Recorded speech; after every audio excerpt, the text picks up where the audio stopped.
All right, my name is Grace Anderson. I just graduated with my undergraduate in Environmental Resources Engineering. I'm attending ESF again for my Master's of Science.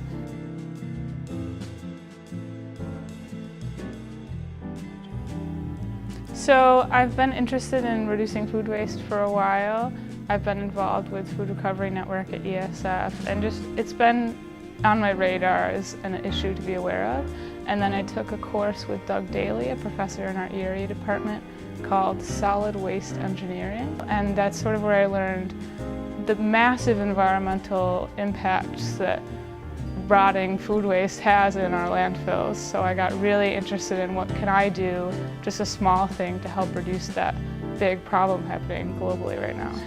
So I found a fellowship that was offered through ESF's Career Services Department, run by Casey Duffy, that was with OCRRA, Nottingham County Resource Recovery Agency, to conduct a feasibility study about how we could implement a composting program in Nottingham High School, sort of as a case study for any middle or high school in Onondaga County, so that they could send their food waste from cafeterias to OCRRA's industrial composting facilities. So it would benefit the schools because they could maybe save a little money, they could reduce their environmental impact, and it would benefit OCRRA because they have greater use around the county of their composting facilities, and they already are pretty well used. A lot of companies and even some existing schools already do compost with OCRRA, but they're trying to expand their program even further.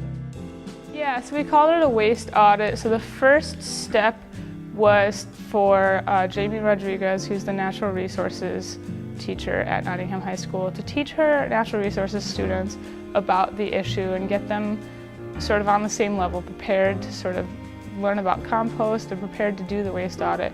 And then myself and a few OCRRA people, including Teresa Evans, who was really helpful on the project, went to Nottingham, and with the 11th grade class of Ms. Rodriguez's natural resources course, we did a trash sort. So we all put gloves and aprons on, and the kids grabbed scales, and some of them had clipboards, and they weighed out the trash from their cafeteria after sorting it. And what they found out was that over half of their trash by weight was not trash. It was either food waste that could be composted, or it should have been in the recycling bin instead. So that was pretty eye-opening, and that was the impetus for the project itself and the impetus for all my recommendations to the school about how they could become more sustainable and what they could do with their food waste.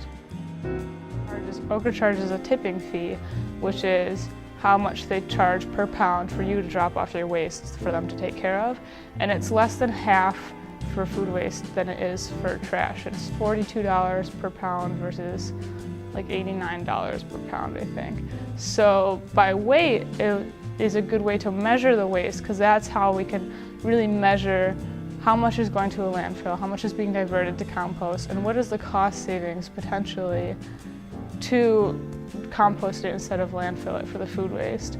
So it was something like 40-something% by weight was food waste.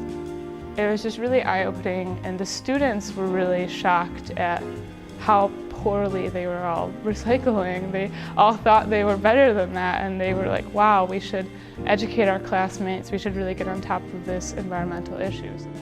I guess there's also the cost savings that I looked at in my report of what if they could do an audit or further audits on the food waste and buy less milk, or somehow do like a food share table, or somehow within federal regulations and everything produce less food waste in the first place. And that's just huge cost savings.